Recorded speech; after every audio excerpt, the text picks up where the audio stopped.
Olá, sou Luzia Alves, sou Master Coach e estou aqui na TV Relacionamento.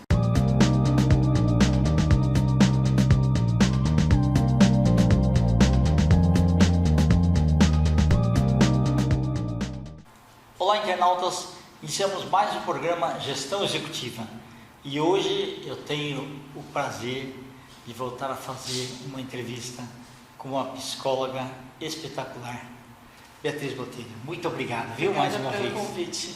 E principalmente pela sua atenção, e sempre assim, um carinho muito grande pela gente. Fazia tempo que a gente não se via, né? Verdade. Então, já marcamos a nossa primeira conversa, que foi gostosa, né? Então, sem dúvida. A gente fica feliz em poder colaborar. Tá bom. Beatriz, fala para os nossos internautas onde que você nasceu, um pouquinho da sua trajetória profissional. E a curiosidade que eu tenho é, entre tantas profissões que existem, como foi a escolha? Certo. Bom, eu sou de São Paulo, nascida em São Paulo, sempre morei em São Paulo. Quando eu tinha uns 7, 8 anos, eu morei um tempinho na França, porque meus pais foram estudar lá, foram corajosos, levaram 3 filhas com eles e nós fomos morar lá. Foi uma experiência importante na minha vida, marcante, porque a gente não tinha se preparado para falar francês. Apesar da minha mãe ser professora de francês, a gente não tinha estudado francês ainda, então a gente chegou lá e teve que aprender lá na marra. Um mundo diferente, é verdade. E foi um mundo muito diferente. Você falou a palavra certa, porque hoje, com essa aldeia global, as coisas estão mais próximas. Verdade. Tá caindo uma bomba lá na Ucrânia. A gente já sabe. A gente vê praticamente em tempo real, não é? E naquela época não, você sair daqui do Brasil, pegar um avião, ir até a França, né? Meus pais irem estudar lá, né? Então foi um sistema de comunicações muito precário, fazer uma ligação para o Brasil caríssimo. Caríssimo. Era assim uma vez cada 2 meses, assim, muito para falar 2, 3 minutos. E cartas também, né? Cartas. E tinha uma coisa que a gente usava naquela época, que eu acho que hoje muita gente não conhece, que é a fita cassete. Ah, sim, verdade. Então, a gente gravava a fita cassete, situações de família, e conversava, e mandava ou pelo correio, ou por algum amigo, alguém que fosse para lá e levava para a família e vinha, entendeu? Era assim. Você imagina o valor que aquilo tinha, né, quando recebia, né? Tanto a preparação para fazer, quanto para quem ia receber. Exatamente.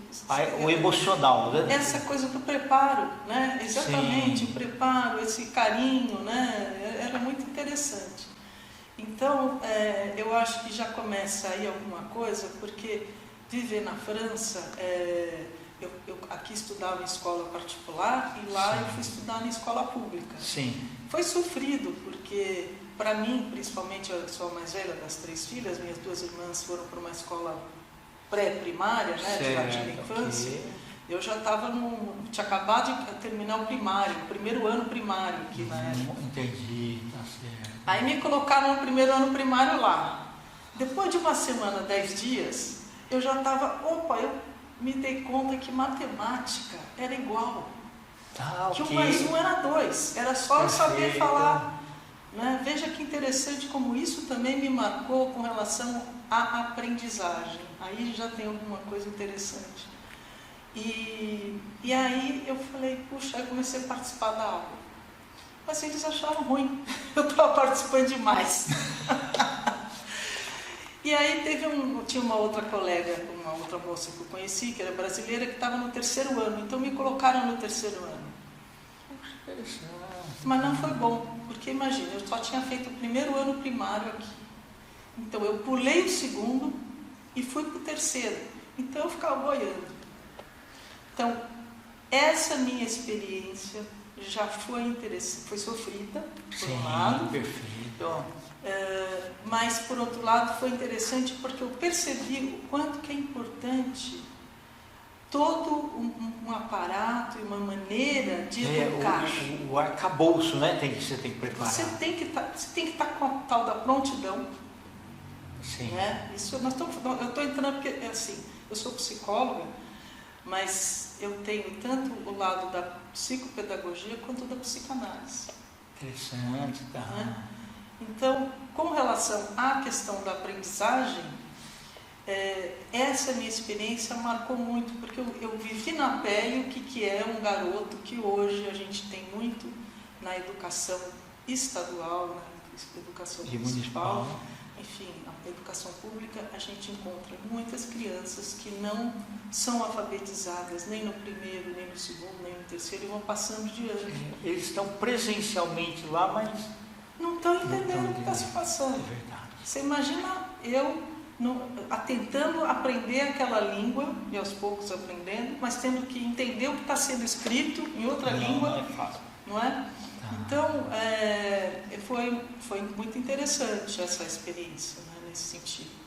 Então, eu vivi 2 anos, vivi quase um ano, 6 meses, entre 6 meses e 1 ano lá, voltei, quis voltar antes, porque eu não queria perder o ano escolar. Perfeito, é verdade. Tá. Então eu voltei para poder. Então aí foi um outro esforço, que foi acompanhar o pessoal do 2º ano daqui. Entendi. Né? Mas então eu sou daqui. Agora, por que eu escolhi então a psicologia?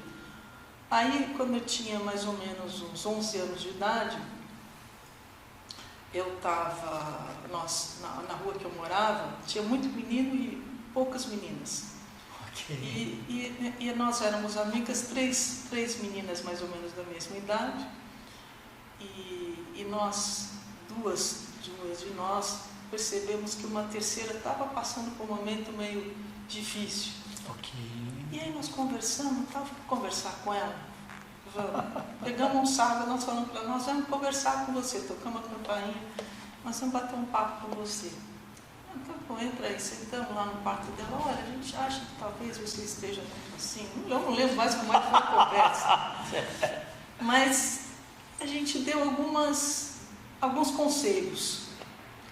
Mas foi tão legal essa conversa, porque a gente falou numa boa, como amiga. E ela também aceitou. E foi muito legal. Eu saí de lá, era sábado. Em geral, no sábado, na hora do almoço, meu avô e meu tio, eles iam almoçar, meus tios iam almoçar na casa dos meus pais. Então, eu já tinha almoçado, isso aconteceu de tarde, eles ainda estavam lá, voltei para casa. Aí eu falei assim para eles, eu falei, olha, eu acho que eu já sei o que eu quero ser na vida, só que eu acho que não existe isso. Aí, mas como assim que você já sabe o que quer ser na vida? Eu falei, eu gosto assim de conversar com as pessoas para ajudar, eu vejo que é isso que eu gosto de fazer. E aí meu tio falou assim, não estou acreditando. Eu falei, por que você não está acreditando? Porque a sua tia é psicóloga e eu estou fazendo faculdade de psicologia. Eu falei, mas o que é psicologia? Que nome é esse estranho, né? Daí ele explicou, é exatamente isso. Aí ele começou a me explicar o que era psicologia. E eu falei, nossa, então é isso, existe uma profissão? Então é isso que eu gosto de fazer. Então você foi no ensino médio já sabendo o que você queria? Eu já sabia, sempre me questionei, Sim. Pensei em fazer medicina, pensei em outras coisas, tal, mas no fim eu optei por psicologia, optei pela psicanálise, e eu acho que é a coisa que eu melhor sei fazer. Que bacana. Né? Assim, eu gosto muito de fazer isso, trabalhei sempre, eu sempre fiz um tripé. Até hoje eu estava pensando nisso, eu falei comentar com o Cândido, porque eu sempre tive um consultório particular, mas eu sempre estive ligada a uma universidade. Ok, muito interessante. E sempre fiz um trabalho público. A universidade também é trabalho público, mas assim, então, consultório, a universidade sempre foi, algumas coisas eu fiz na USP, mas o meu maior tempo dedicado à Unifesp, a Escola Paulista a antiga Escola Paulista de Medicina, né? Perfeito. Fiquei no departamento de pediatria, fiz o meu mestrado na psiquiatria, depois fiz enfim, sempre ligado, fazendo atendimentos também lá no Hospital São Paulo. Né? E trabalhei também em UBS, Unidade Básica de Saúde, onde eu Quer dizer, na prática mesmo, né? Você vê o mundo real. No mundo real. Passei por muita coisa, assim, ambulatório de psiquiatria lá em Barueri também, então passei por várias experiências, né, que foram muito enriquecedoras. Sim. Te assustou um pouco quando você escutou falar do Freud pela primeira vez? Não, porque eu acho... Nem despertou curiosidade? Sim, sempre. Eu acho que não, porque exatamente a França, somente nessa época que eu fui, o psicanalista ele era muito considerado. O psicólogo, você ser psicólogo, sabe, tem muita consideração. Assim como um professor. É que aqui no Brasil...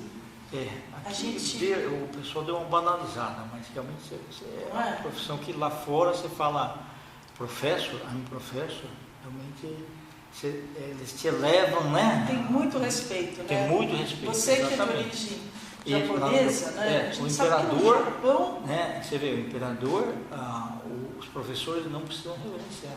Não é? Então, assim, eu acho isso fantástico, porque realmente o professor está ali educando o povo. Exato. Né? Todo mundo vai passar pelo professor para virar um adulto, né?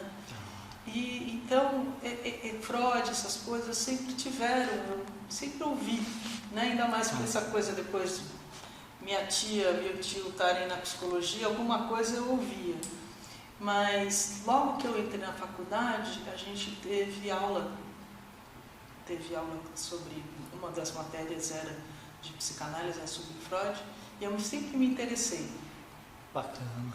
Lógico, sempre eu sou um pouco assim, eu não fico só numa coisa, eu busquei as outras, mas dentro do que eu fui vendo, eu acho que a psicanálise ela é mais profunda, ela capta mais. Não, e agora o interessante é o seguinte, naquela época ele percebeu isso. Nossa. Né? E naquela época que não tinha os meios de comunicação que tem hoje, não tinha a forma de guardar documentos também era totalmente diferente. Sim. Então a disseminação do conhecimento, porque assim, ele tinha naquela época próprios pares dele que eram contra. Exatamente. Ele foi revolucionário. Foi revolucionário. Porque hoje em dia é mais fácil você ser contra. Exato, é verdade. O tipo de cultura que a gente tem, mas naquela época... E não tinha literatura também, né, para se embasar. E assim, o que era científico, ele era neurologista. Então, o que ele tinha como ciência era neurologia. Não tinha a psiquiatria assim, formalizada do jeito que é hoje. Entendeu? Então, quando ele começou a trazer essas coisas, tinha a psiquiatria, mas a psiquiatria era muito baseada na neurologia. Né? Então, quando ele começou a questionar, e não era tão científico, porque científico do jeito que a ciência em geral faz, né, o trabalho, a psicanálise ela faz ciência de uma outra forma. Exato. Né? Porque para ser considerado ciência, você tem que ser, nas mesmas condições de pressão e temperatura, você conseguir realizar a mesma coisa. Exatamente. Né? Pode passar tempos diferentes, mas o resultado tem que ser igual. Igual. E a ciência em geral ela está se baseando em números. Exato. É quantitativo. E o que está na psique? A psicanálise ela é qualitativa, é uma ciência qualitativa. Exato. Né? Uma pesquisa qualitativa. Sim, o outro é quantitativo. O outro é quantitativo. E o outro precisa de uma amostra muito grande. Então, por exemplo, você pode ver muitas vezes nas pesquisas, se fala, né? Foi feito um estudo em vários países do mundo e participaram 30 mil pessoas, ou às vezes até 1 milhão de pessoas. Exato, né? sem dúvida. A amostra precisa ser muito grande. Na psicanálise, a amostra ela pode ser pequena. Eu posso ter passado com 10 pacientes por aquela situação, ou pode ser um estudo de um caso, para mostrar como é que aquilo acontece. Porque aquilo é estatisticamente válido. Também. Porque aí não se lida com a estatística, se lida de uma outra maneira. Sim, né? Entendi. Que é muito interessante. Isso é um tema interessante para ser conversado. Você pegou algum caso desafiador? Há vários. Vários casos aqui. E teve aqueles que você, assim, emocionalmente teve que se controlar, né? Sim. Principalmente quando você está começando, né? Okay. Então, às vezes, tem alguns casos que te assustam, que você não sabe, e agora, como é que eu vou resolver essa situação? E às vezes você pensa, acho que nem meu professor sabe. Olha, eu vou contar um caso que foi uma coisa que ficou bem no começo, que foi o seguinte: eu fui acompanhante terapêutico. O que é o acompanhante terapêutico? O acompanhante terapêutico é aquele que, em geral, faz um trabalho com alguém que tem alguns problemas sociais. Em geral, são psicóticos. Ok. Não é? E eu acompanhar, ou pode ser um deficiente, pode ser também, né? Mas aí a pessoa com deficiência. Perfeito. Então, me contrataram para fazer um trabalho, eu era jovem, iniciante, e eu fui fazer um trabalho com um psicólogo, que era uma situação muito difícil, muito complicada, a família com muita dificuldade. O pai tinha abandonado a família, ficou a mãe e 2 irmãs e esse rapaz. Ele já tinha 18, 19 anos. Então, eu fui lá conhecer a família. E a mãe, emocionalmente, não sabia tratar direito também. As irmãs também não. Todo mundo, muito difícil. Sim. E aí eu cheguei lá, mocinha, bonitinha, né? Cheguei lá, de repente, conversando, estava tudo indo, conversando, eles me contando a situação, tal, o menino aparece na sala se masturbando para mim, e foi em cima de mim.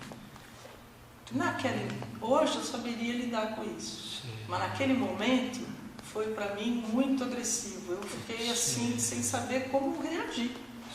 Né? Então são coisas que às vezes você passa, e olha que para você ter uma ideia, não é que eu era assim tão crua, porque eu quando estava nos últimos anos da psicologia, 4º, 5º anos, eu fiz um trabalho em hospital psiquiátrico, que eu dava plantão noturno, uma vez por semana e às vezes um final de semana também, uma vez por mês um final de semana. Então eu dava plantão noturno, eu ficava na ala de mulheres psicóticas, passava a noite, das 10 às 6 da manhã, convivendo, tem muita coisa. Aquele mundo real bravo, né? Bravo, né? Porque também junta a questão social e tudo mais. Isso. Né? Então, não é que eu não tinha nenhuma experiência e fui assim de primeira, mas aquilo, eu não sabia lidar com aquela situação naquele momento. Né? Hoje eu saberia. Sim, você tem mais inteligência emocional, né? Anos depois, eu fui fazer um acompanhante terapêutico com outro rapaz, ele é muito meu querido, muito meu querido.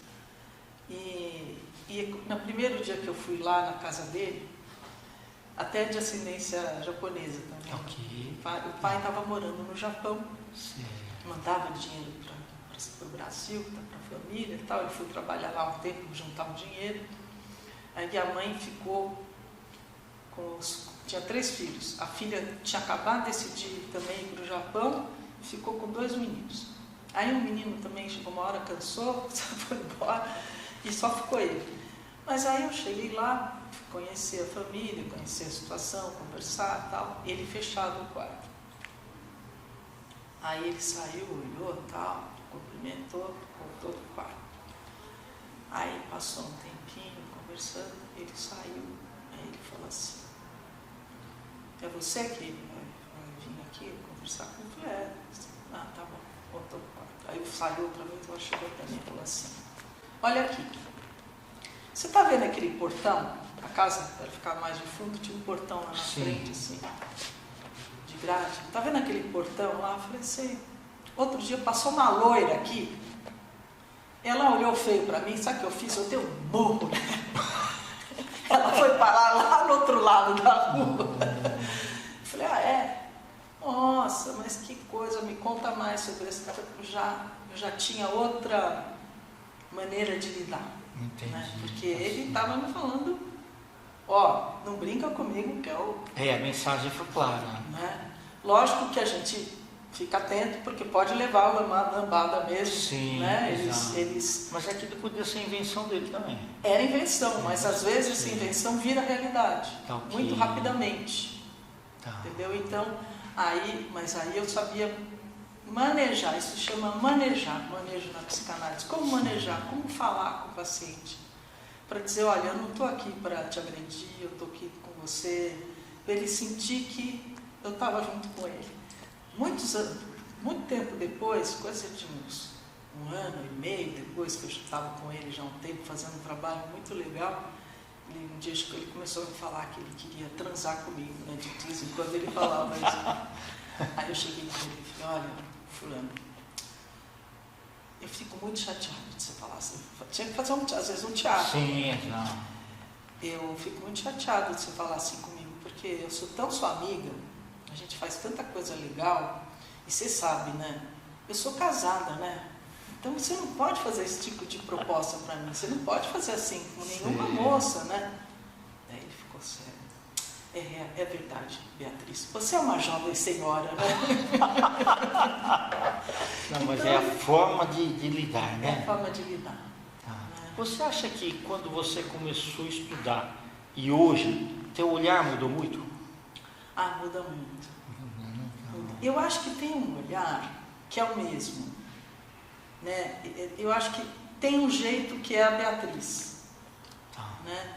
E eu acho que, assim, é interessante isso. Eu trabalhei, eu sempre passei assim, entre a psicanálise e a educação, como eu estava comentando com você. E logo que eu também me formei, eu fui trabalhar numa escola chamada Vera Cruz, não sei se você conhece. Que é de nome, sim. Uma escola muito legal. E no primeiro ano que eu estava lá, eu trabalhei com a primeira série, a meninada da primeira série.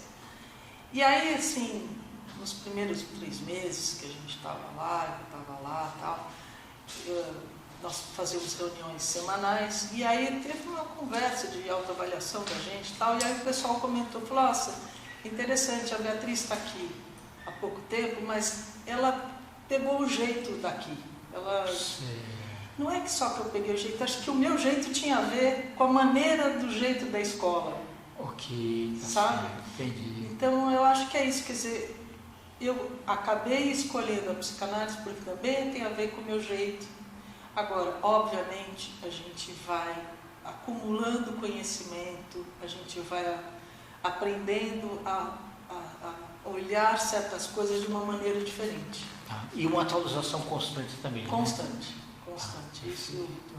Por isso que eu acho que é bom a gente estar na universidade, porque a universidade obriga a gente a estar sempre conhecendo, reconhecendo e conhecendo mais. Né? Perfeito. Como disse o Freud, cada caso é um caso. É verdade. Isso tem a ver com pesquisa, quer dizer, você não pode entrar com a coisa já formatada na sua cabeça. Lógico que você vai conformado, você tem o conhecimento, mas você sempre tem que estar aberto para aprender alguma coisa nova que aquele caso está te trazendo. Né? Perfeito. Tá bom? Beatriz, eu quero que você volte outras vezes, que você tem muito conhecimento.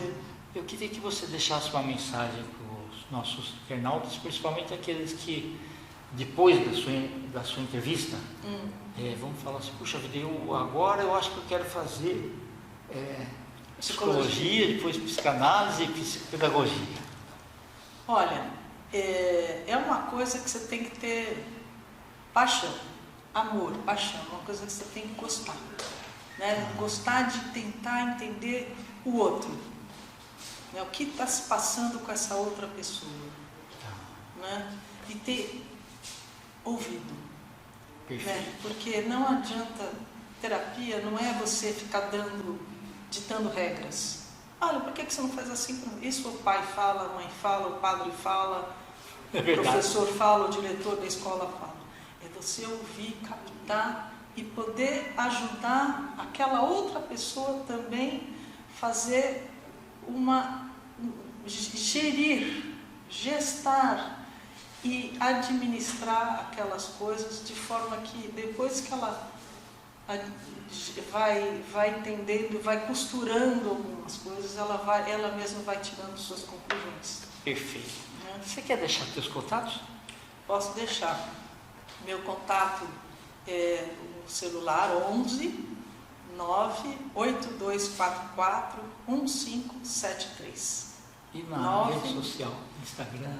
Instagram é Bia Botelho Oficial e no Facebook é Beatriz Botelho.